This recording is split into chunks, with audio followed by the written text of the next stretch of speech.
Sometimes when you're driving down the road all by yourself, you begin to hear a voice that tells you need to look around, pay attention, maybe something isn't quite right. That voice is me. It's the voice of Gord.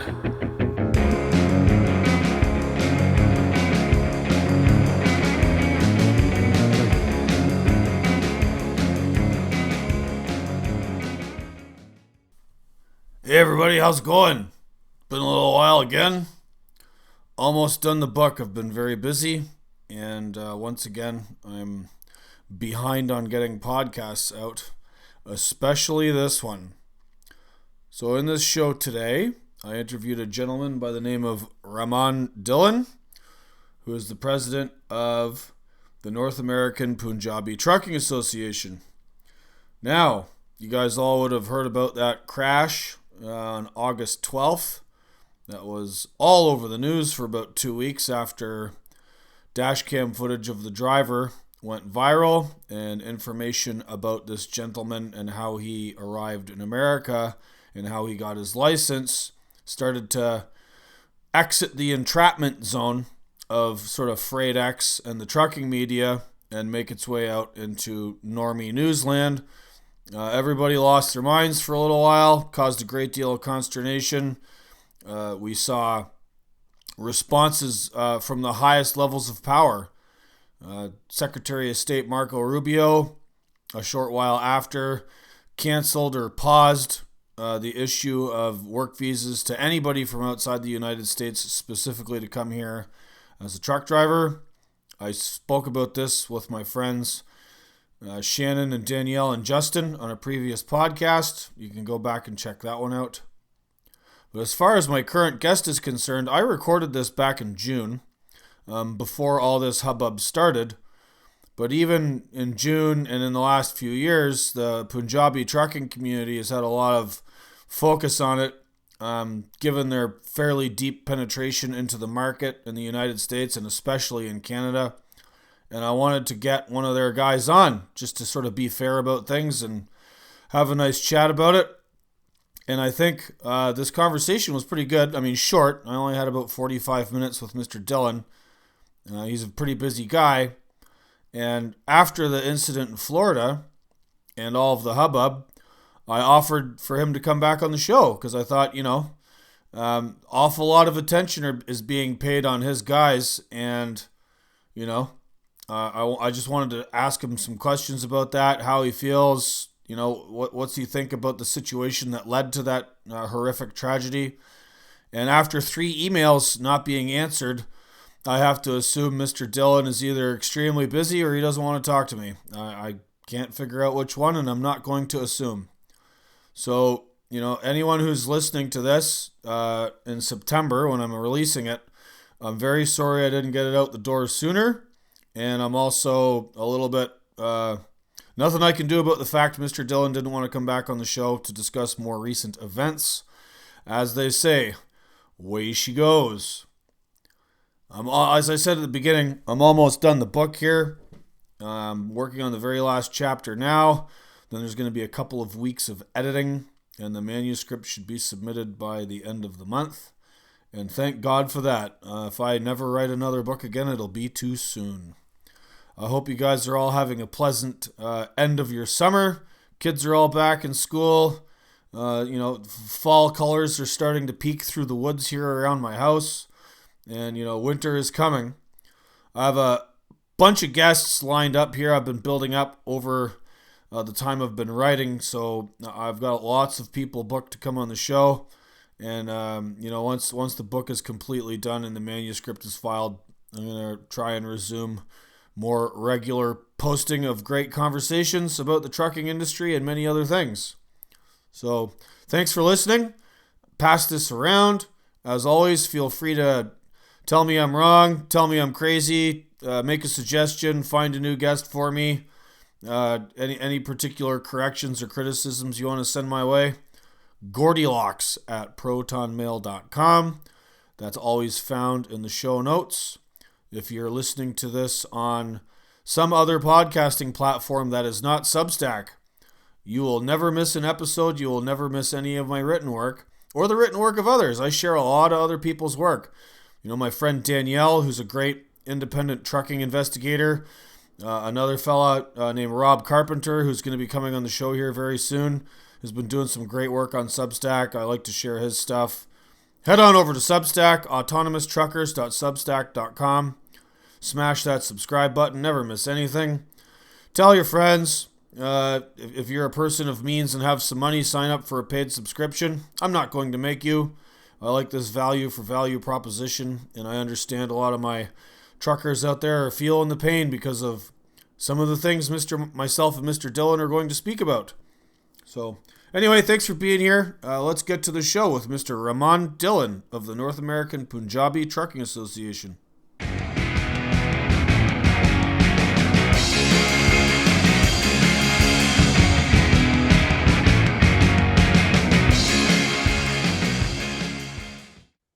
All right, g'day everybody.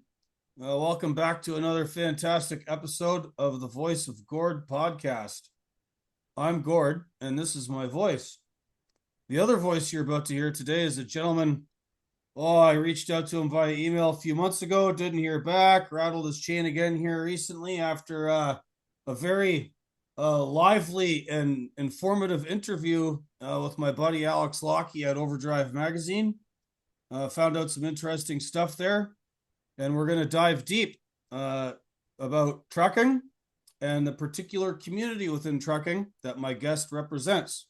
So the other voice you're about to hear is Mr. Raman Dhillon of the North American Punjabi Trucking Association. Mr. Dhillon, welcome to the show. Thank you for having me, Gordon. Yeah, no, cheers, man. Yeah, I'm glad you could make it. I'm in the middle of writing a book about the trucking industry and the sort of advancement into the industry by the Punjabi community, especially in my home country of Canada, is pretty substantial. And I've been hoping to speak with somebody on your guys' side of the street about all this. And as I just mentioned in the intro, you did this great interview for Overdrive. And it sounds like we're simpatico about quite a few things. So perhaps for my audience who may not know you, introduce yourself, give us a little bit of your life story. Yeah, so I came to the United States in 1991, and since then, in 1996, started my first trucking company in San Francisco Bay Area, and then since then, been in, out, around trucking. Uh, we've been doing trucking from India. My dad did that. He's driving since he was 16 and now he's 92. So he's been doing that for a long time. So we got into trucking over here, and I did my short haul trucking in Bay Area in 1996 to 2000 actually. And then 2002, we started a long haul company, which today probably run around 120 trucks. Uh, I gave up live trucking in 2013. Started a magazine at that time for the Punjabi trucking industry, and then we launched in 2014, launched a truck show for the trucking industry, especially catering the Punjabi trucking industry. And after that, doing that, going through all these situations for ELD and CARB, we finally end up creating our own association in 2018 called North American Punjabi Trucking Association. That one still alive and going. We started with about 6 members, and now we have about 2,500 members, and it's growing every day. We do is what we do in the association. We bulk buy. We do tires, fuel, you name it. Whatever the trucking industry needs us, we have a vendor for that. So we do help our carriers. We have educational programs. We work with the departments. We work with lawyer groups. We work with a lot of different people to bring in the right information for our community. help them out, try to give them right information at right time so that they can make the right decisions. Uh, we were part of Biden-Harris Trucking Action Plan in 2021, and so that part did happen. And I think there's some parts mentioned in the overdrive article as well. So yeah, that's basically what the story is right now. Right. So NAPTA, North American Punjabi Trucking Association, the way you describe it, it sounds kind of like a little bit of a co-op. You guys work together, bulk purchasing, discounts for your members, information sharing, getting professional advice. Um, so other larger established trucking associations in the United States, like the American Trucking Association and their state level affiliates, or say on the other end of the spectrum, OIDA, Owner Operator Independent Drivers Association, they engage in a lot of lobbying efforts to try and like make things better for their respective communities, right? So OIDA represents drivers and owner operators. The American Trucking Association represents very large carriers. So the two don't always cross paths. Yep. Most of the time they don't. But they're doing a significant amount of lobbying. Would you say that NAPTA engages in any of that activity? Well, we currently, we are not up to that point that where we are lobbying ourselves, but we definitely looking into it and look forward to doing it. But right now, we aligned with a lot of smaller associations that we work with, like Real Women in Trucking, She Trucking Foundation, OIDA. We have a Western State Trucking Association. So there's a lot of trucking associations, the smaller ones that we always have a lot of things in common, that the things we are fighting for, the things we represent.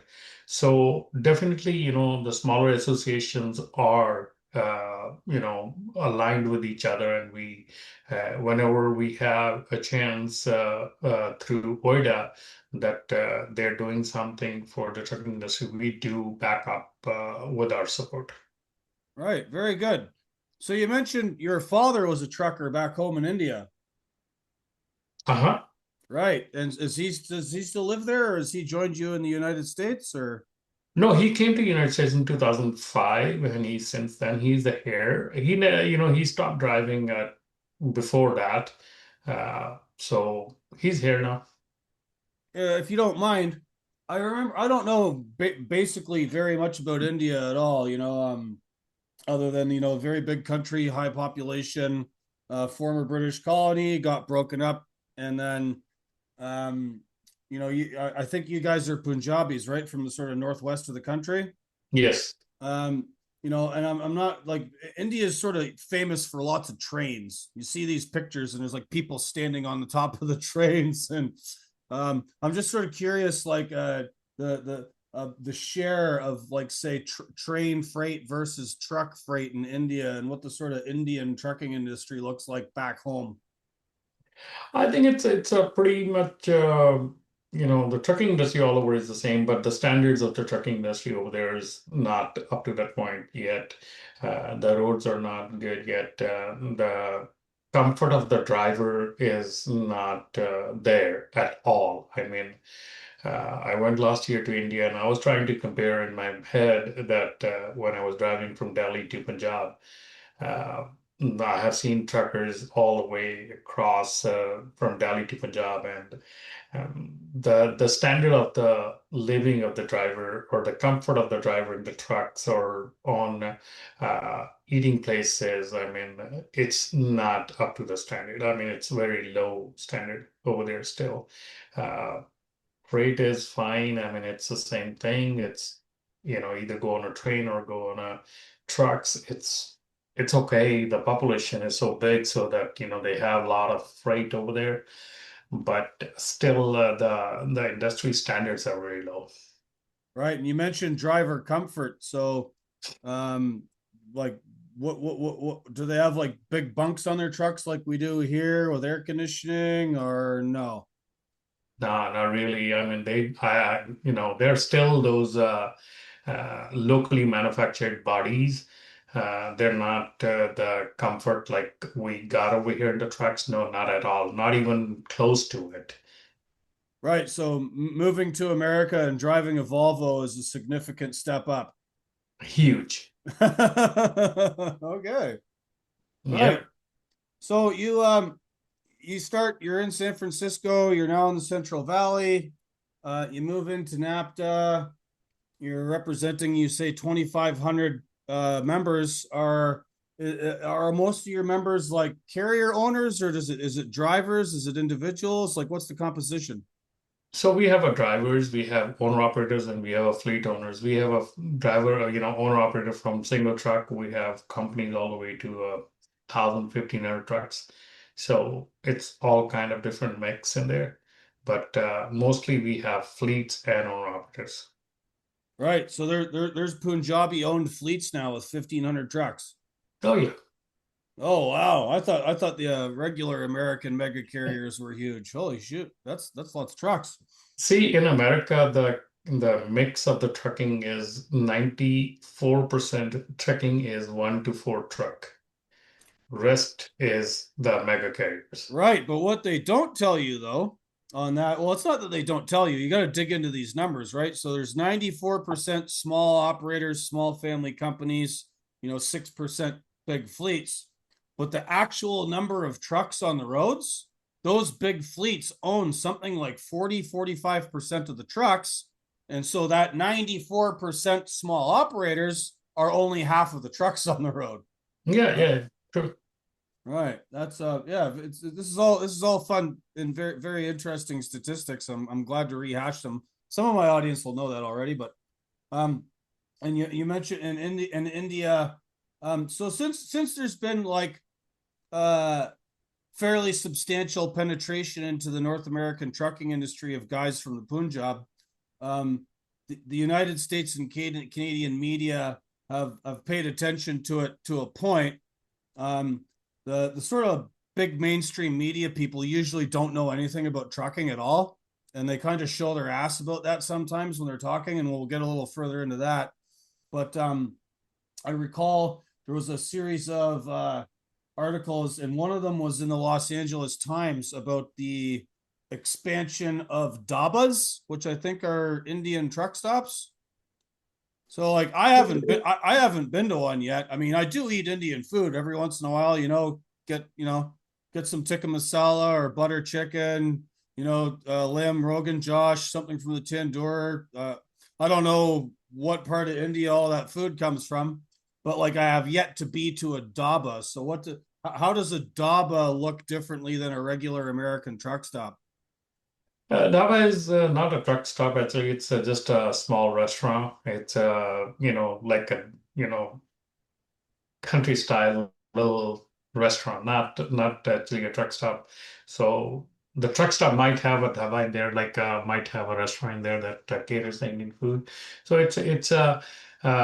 the dhaba name came from the Indian trucking because over there in the trucking industry, whatever the food place is that caters the truckers the most on the road called dhabas. So that's why the name came in. Right, is dhaba what language is dhaba from, and what does it literally translate to? It's pretty much all over in India. That's what it call, especially in northern India. That's what it is called. I don't know what they call it in South India, but northern India is called dabas. Right. And so you mentioned going home and you took a drive from Delhi up to the Punjab. How long did that take you? It's about 8 hours. How Eight many? hours. 8 hours. Oh, okay. And is this like on a dual carriageway or two-lane road? Yeah, it's a 4 lane road, and it was an Indo-Canadian bus that I took the ride on. Right. So that would have been roughly 500 miles. About yeah, 400, 450. I think less than 400. Right. Because I don't like, so if you look at a map of the world, most maps of the world are flat. And one of the ways that cartographers make a round object work on a flat surface is they have to do these projections in order to like, squeeze out the wrinkles of a round thing, right? And so the most famous type of projection on world maps is the Mercator. and the Mercator projection map squeezes everything at the equator and in the southern hemisphere in order to expand the northern hemisphere because that's where most of the land is in theory. But like the actual size of India and the actual size of Africa in these maps always gets made smaller. So in people's mind's eye, it's like, oh, India doesn't look that big. It's only like half the size of the United States. But I think it's actually big, maybe not bigger, but like relatively same size. Well, I never paid attention to that part. I don't know that much on that. But I mean, it's a huge country. It's a big country. I don't think so. It's bigger than US or as comparatively to US, but it's quite big.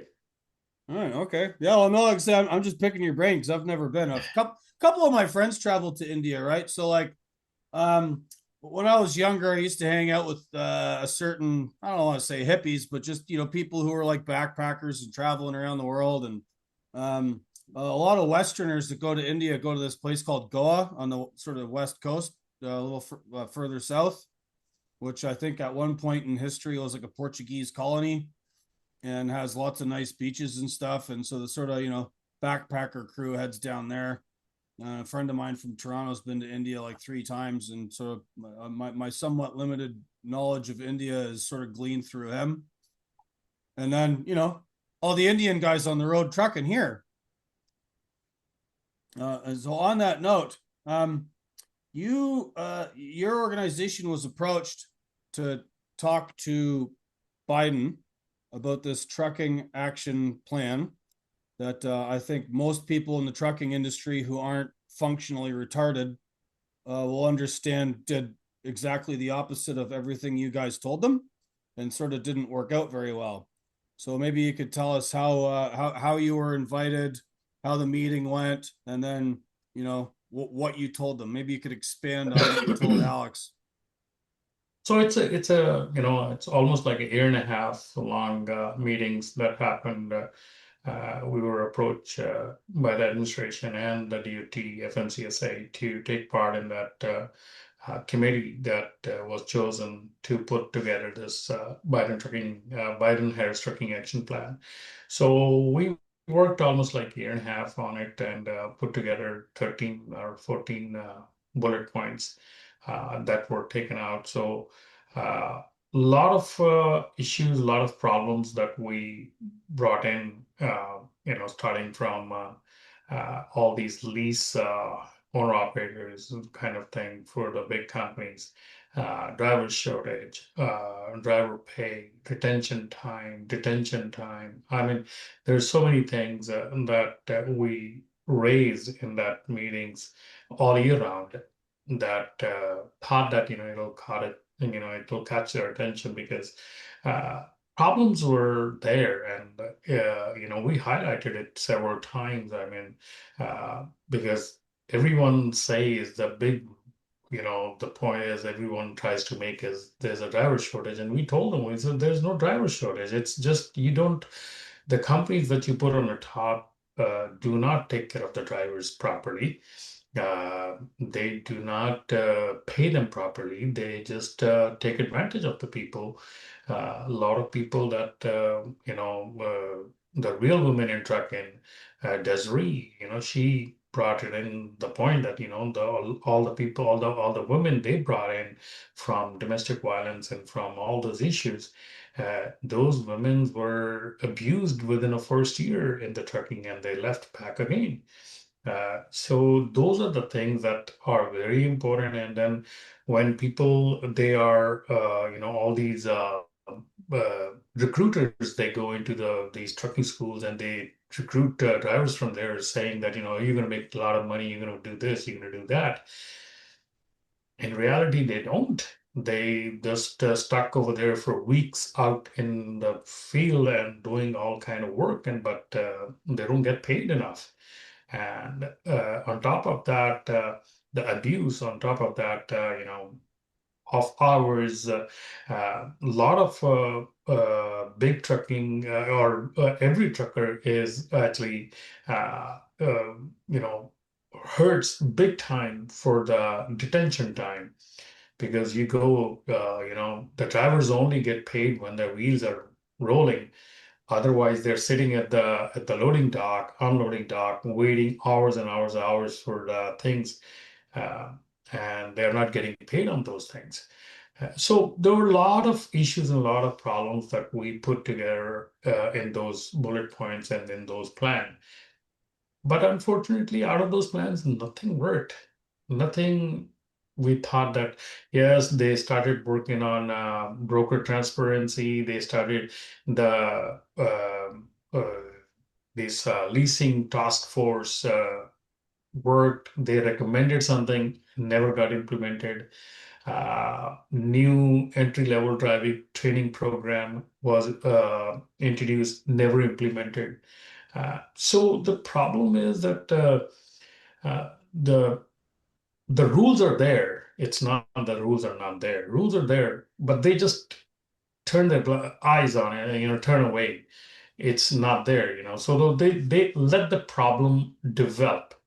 So now the problem developed now. Now, when somebody comes in and say that, okay, we're going to enforce this, we're going to enforce this, and it seems like they're doing way too bad to the community or the trucking industry. But I think these are the things which were common and supposed to be get done before and never got done. I mean, Yeah, why? well, a lot of them are very long. A lot of the problems you identified have been with us for a long time. Yeah. You mentioned this truck leasing task force. A friend of mine was on it, a gentleman by the name of Steve Viscelli. And, I've read it, I've been reviewing it for the book I'm writing. And yeah, it made a number of recommendations earlier this year. Whether or not any of them will be implemented is another story. There was another gentleman who I've also interviewed for this podcast. His name was David Carell, and he's a researcher, PhD scientist guy at MIT. And he was talking about the detention. And he told the Biden, these kids that work for McKinsey that were orchestrating this for the task force, it's not that we don't have enough trucks, it's that the trucks you do have are not being used efficiently, right? And they crunched a whole bunch of numbers and they said, if we can get like another 18 minutes of drive time every day out of all the trucks on the road, across however many days, that's going to, increase our flow and the supply chain will work better. But you got to get the trucks moving. Did they listen to Carell? I mean, not only did they not listen to you with all your years of experience and all of your members' experience, like they didn't listen to a credentialed one of their own, this guy from MIT. And I'm gonna pose the same question to you as I posed to him. Like, how does that feel when, like, the president himself comes to Raman Dhillon and says, "Tell me what we need to do," and then they ignore you? Like, that must be a big slap in the face.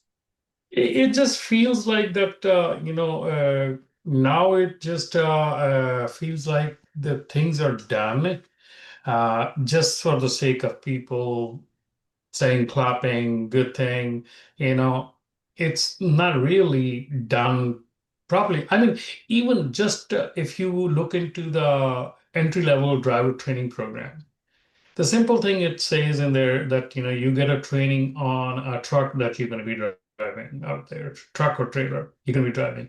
I mean, everyone is driving 53, but they get a training on 24. I mean, that simple thing is not implemented at all. Uh, then they're saying, oh, we are short of drivers, so we're going to ask to reduce the age from 21 to 18. Oh, come on, give me a break. You know, I, I, uh, I have a nuanced position on that. I just think the way they're doing it is wrong. I started driving truck when I was 18. I started driving truck before I was 18. I was driving around Hamilton, Ontario without a license when I was in high school. But um, you have to do a proper graduation, right? Like, you can't take an 18-year-old and send them out over the road. They need to be mentored and shown what to do correctly for months or a year or two. Like the guys I worked for in Canada were smart about this. They didn't let me go very far away for 2 years because if there's an accident or some screw up or the truck breaks down or I need help with something or advice, I'm close. And then every night I go home, and then every morning at 5 o'clock, I come back in the morning and go to work and work all day. And then over time, I learned what to do, and then they would gradually let me go further and further away. And then I went over the road. But that's not how the American truck driving system works. It's put you in a school for 3 to 4 weeks and then send you out over the road immediately. It's completely backwards. Yep. It is. It is. See, that's the reason, that if you look into the entry-level driver training program, that lays out everything. But I don't think so. 10% of it got implemented, never got implemented. And then how, if we can't implement, and now the another thing is this, that they are saying that, oh, we need to, because there's not enough drivers, we need to issue more licenses. So we need to give this testing ability to a third party. All right, really, you want to get more people in? I mean, to test this, and we have enough. We have everything. All these people, you're blaming people that they don't know how to speak English. You're blaming people they don't know how to drive a truck. You're blaming everyone out there, but you're not checking that which DMV issued the license to this. Right. No, that's a I good mean, point. I'm you glad you I want to you want to give a ticket to a driver, you want to give him out of service, put that DMV out of service too. Put that officer that who issued the license to that person out of service too, out of job too. Put that people in the trucking school that they are training, they are vetting these people who doesn't know English and doesn't know anything about the road safety. They are putting them in the truck school to give them a license. So put all these people out of service. If right. you So want to put the driver out of service or the truck out of service, put everyone else out of service too, because that is the root cause of the problem. right. So on that note, I'm glad you brought that up, Mr. Dhillon, because yesterday, this Trump executive order reinforcing a pre-existing law that stipulated from 1937 that you must have English to have a commercial driver's license in the United States, which seems only fair. I'm not going to move to the Punjab and drive around. I can't speak Punjabi. I wouldn't be able to read the signs. I wouldn't be able to talk to anybody. I mean, I understand there's a substantial number of people in India who do speak English, but it's not everybody, right? I had the opportunity to go to Iceland when I was a young man, and I hitchhiked around Iceland, and I have a dual citizenship with a European country, so that like I could, under the law, work in Iceland. I went to Iceland. I hitchhiked around with some truckers, and I said to myself, "No way! I don't speak Icelandic. I mean, I could handle the terrain. I've driven in mountains. That's no problem. But I do not. I cannot talk to these people, and I can't read their signs. I mean, Icelanders mostly speak English too, but the issue is the road signs, the cultural differences, and like it ain't my backyard, man. Like that's Iceland. So I said, no, beautiful place, interesting trucking, but I don't speak Icelandic and it's going to take me years to learn how. So I didn't bother, right? But this point you're making about this entire system that's giving guys licenses that shouldn't have them. It's so pervasive.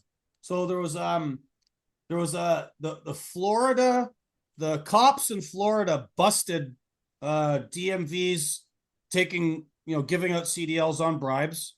This has happened in California a number of times over the years. A few months ago, there was a bust. A company based in Oregon was doing it next door in Washington. Then there was a DMV guy and a police officer in Massachusetts.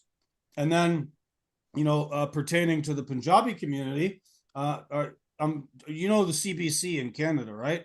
There was a very famous documentary that came out last year about all these truck driving schools in Brampton that were like, give us $4,000 and we'll tick all the boxes and away you go.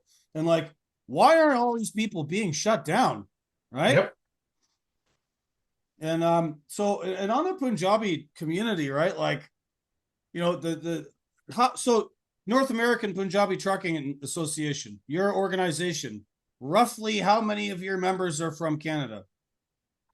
We don't have much members from Canada because we don't have much services that are available in Canada from our side, like a fuel card, tire services, and all that.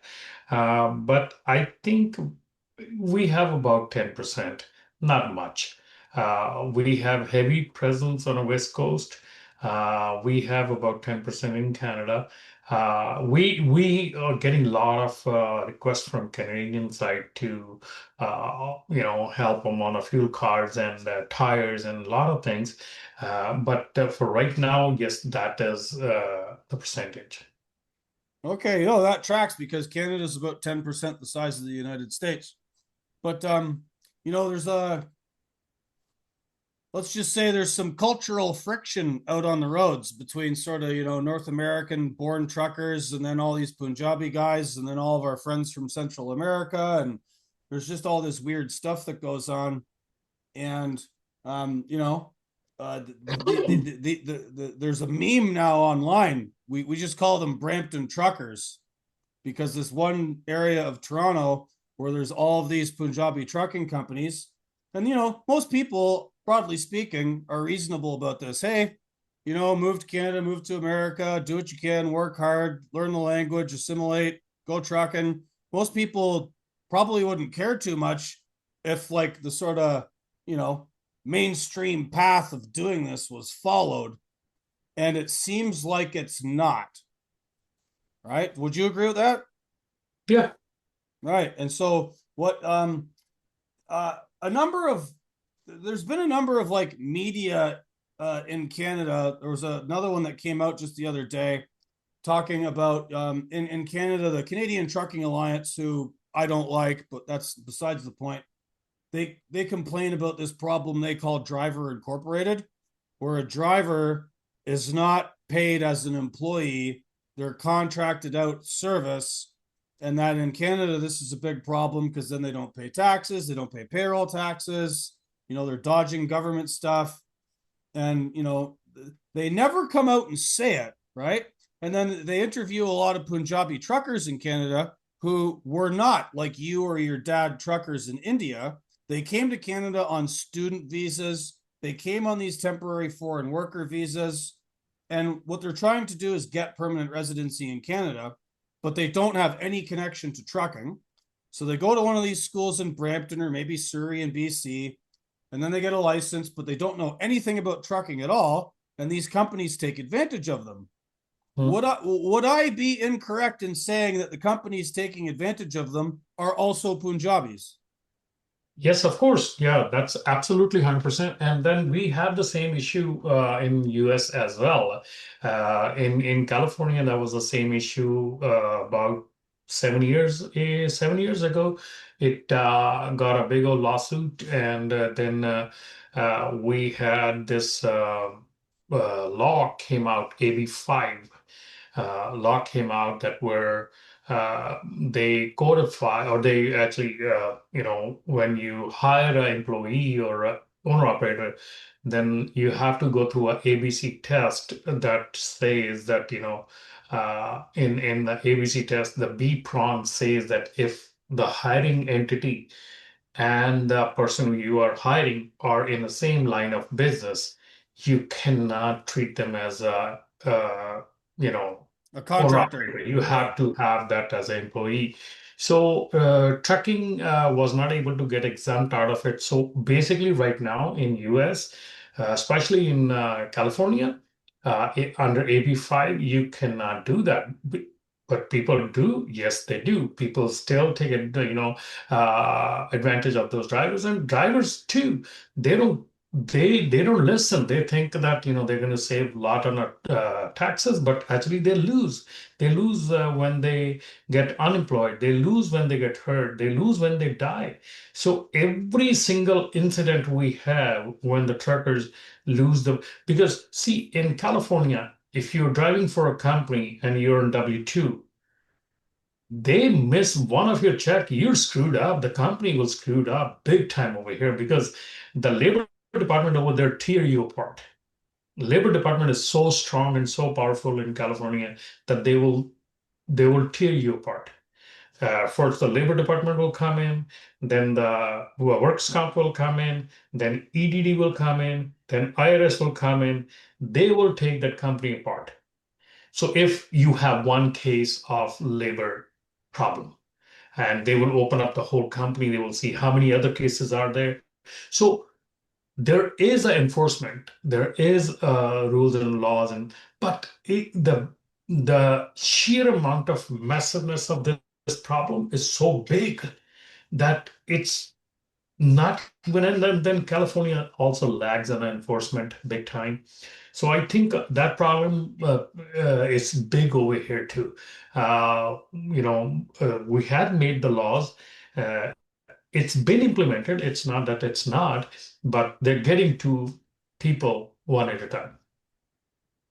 Right. Um, so do you advise the companies that are members of NAPTA to try and, unless you're hiring a guy with his own truck, we advise you to hire the guy as an employee rather than an Yes, independent yes, contractor? yes. We always tell them. We always on my air on my radio show. Every time we tell them, do the right thing. Don't Okay, if you wanted to run 100 trucks, run 50, but run it properly. Don't don't grow like crazy and not to do the things properly. But again, people they're going to do the thing they're going to do, and you're right. If there's a Indian drivers and the companies who are taking advantage of them are Indian too. Right. Another question I had for you, the Gurdwara, the Sikh temple, right? Uh, Not necessarily purely a religious institution, right? Also a community center, like a place where people hang out. Like, is it purely just a church, or is it other things? It's a mix of a lot of things. Gurdwara was treated as when it was started as a place of worship, and then also it was a weekend get-together place that where everybody comes together. I mean, when I came in, it was used as kind of like a meeting point every weekend. That is the point that where everybody meets everybody on the weekend. So it was treated like that, and then slowly and steadily it started growing. Uh, some of the Gurdwaras have Punjabi schools in there now. So they try to teach their kids their native language, Punjabi, and try to do some cultural activities. And again, there's gurdwaras that are very strict on the religion side. There are gurdwaras that they're liberal. They are like a little easy on the kids, easy on the people. So there's like a wide range of usage of the gurdwaras right now. Right. So a question I wanted to ask you about the Gurdwara is because I'm going to tell you a story that I heard. I was aware of it back home in Canada. There was a big strike, or a lockout, I should say, in the city of Edmonton up in Alberta. And so Punjabi truckers, as they've come to North America, have typically taken certain markets, right? So there's lots of them at the port in Vancouver.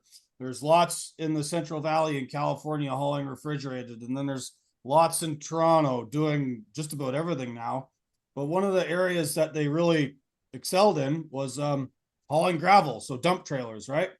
And in Edmonton, I think what happened is that the market had become so saturated and a number of decisions were made about rates that it became completely unsustainable. So this is back in the early 2000s. And there's a big cement company in Canada called Lafarge. And so they mix all the cement, they do gravel for road projects, like they're this huge company. And they had all of these Punjabi contractors working for them. And then the rates got so bad, there was all these arguments about pricing and everything, and Lafarge just locked them all out. And the story, as it was told to me, and you can tell me if this is wrong, was that the reason that the market had become so saturated with this particular community is that it was easy to get equipment because the Gurdwaras were acting as lending institutions where the money was being pulled together in the community to buy trucks for guys. Is that No, not true? no. Uh, That's zero truth in there. That is not it's not done like that. Okay, is there some proscription in Sikhism against getting involved with finance? Like, tell me what's going on. No, there's nothing like that. I mean, but that is not the truth. It's not done that way. The mostly it's either with the friends and family gives money to each other or they go to banks. The Gurdwara doesn't get involved in that part. Right. Okay. No, it's Gurdwara is where you give to, give to the place of worship. You don't take, you don't just, you can't, you don't even take a dollar out of it. okay. Well, thanks for Yeah. clearing that up, right? Like, because you hear things. I was talking to another guy who's, who knows who he was selling the trucks to, but I met a gentleman in New Jersey. He has a number of used truck dealerships. And when he sells used trucks, all he said was foreigners. He didn't say who. He was like, they don't borrow money from me. They don't do my financing. They don't go to the bank. They show up with a cashier's check, buy the truck, boom, away they go with it. Um, so I was just sort of curious, like if someone is new to the United States or Canada, you have not got a credit history developed yet. It's very difficult to borrow money with no credit history, right? So, like when certain immigrant communities come into North America and actively go into the trucking market, they have to get their trucks from somewhere or the money to buy them from somewhere. So, like, how does that usually work for your members? I mean, we teach them, we preach them, tell them to go get your credit built before you even trying to borrow something. Um, they reach out to the friends, family.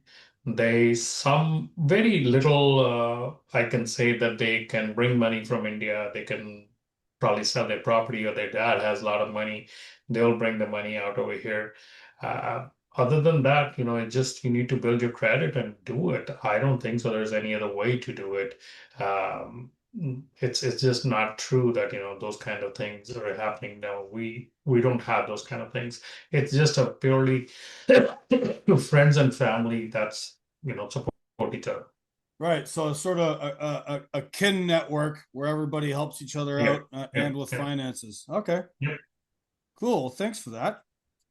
Another question I had about the sort of wider Punjabi community, and you know, again, I'm relying on reporting from Canada because there's claims now that the Punjabi trucking community runs like 60% of the entire trucking industry in Canada.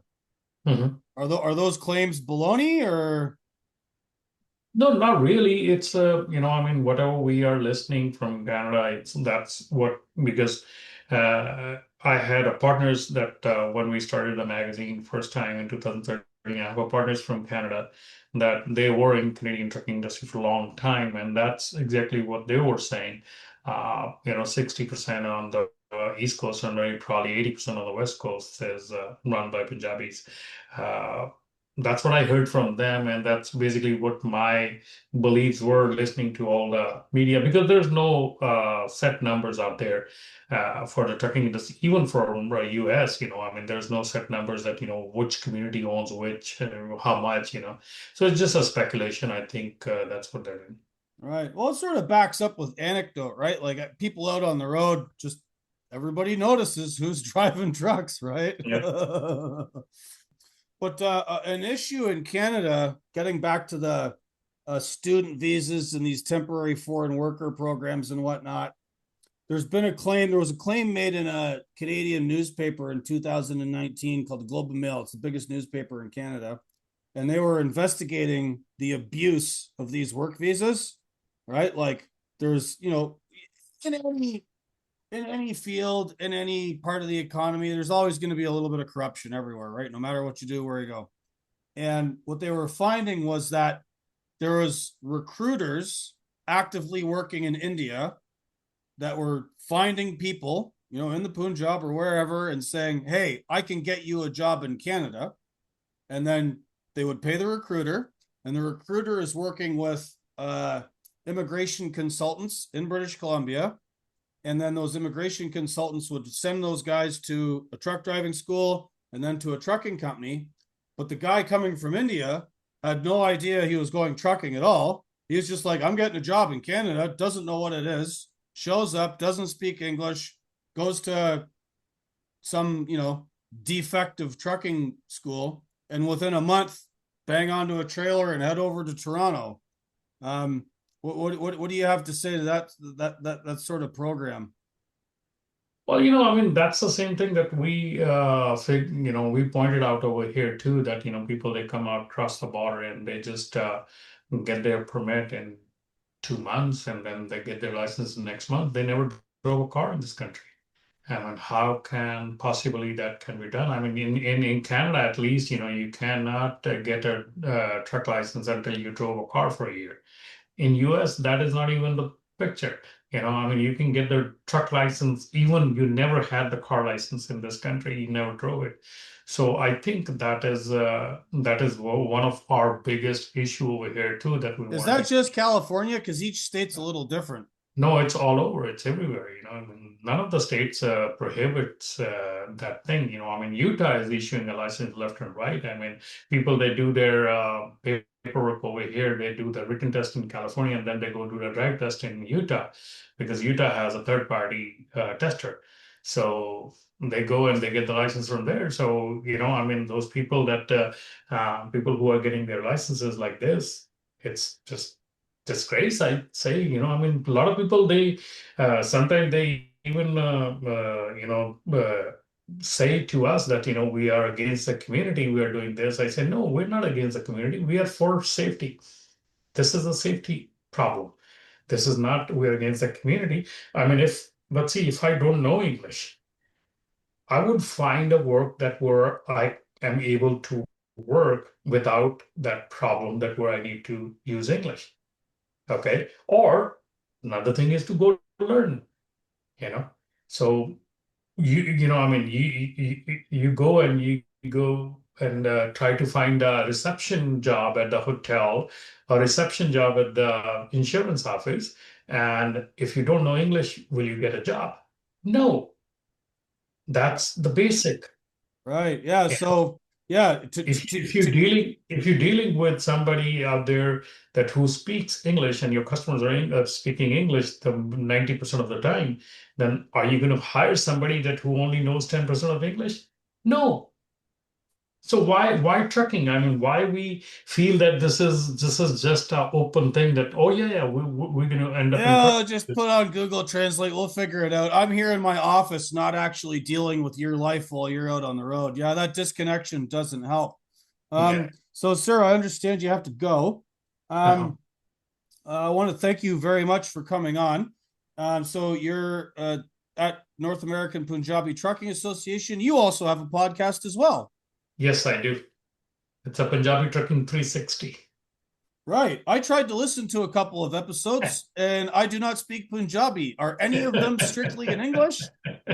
Uh, I'll try to do some in English. I have some people that who came on my podcast that who only speak English, so I do talk to them in English, and then I translate them to Punjabi, the answers that I need to. Even our magazine is bilingual, that has English and Punjabi articles. So we will translate only the articles that we think that the community needs to understand and know. So we do that, and also same in the podcast, because my main thing is this, to reach out to the community, that you know a little bit of a problem. I mean, I myself sometimes have issues understanding the critical words, and so on. So my wife is professor, so I go to her. Well, so in India, there's like a bunch of different languages and dialects. And then in America, there's different ways of speaking English. And someone might have like a deep Texas drawl, or they might be from West Virginia, or, way up in Maine. And they all, different like slang terms, different Yep. ways of saying things, and then different, just different accents. And like if Yep. you just showed up from India, you got no idea, right? Yep. All right. So Cool. Well, hey, Mr. Dhillon, thank you very much for your time, sir. thank you for having me. Yeah, no, I really appreciate this. I'll have to get you back on again sometime. Do you have any social media anywhere people can follow you at? Yeah, it's all Punjabi Trucking 360, Punjabi Trucking Magazine. Wherever you reach, just search for Punjabi Trucking. All right, awesome. Well, thanks very much. Way of the road.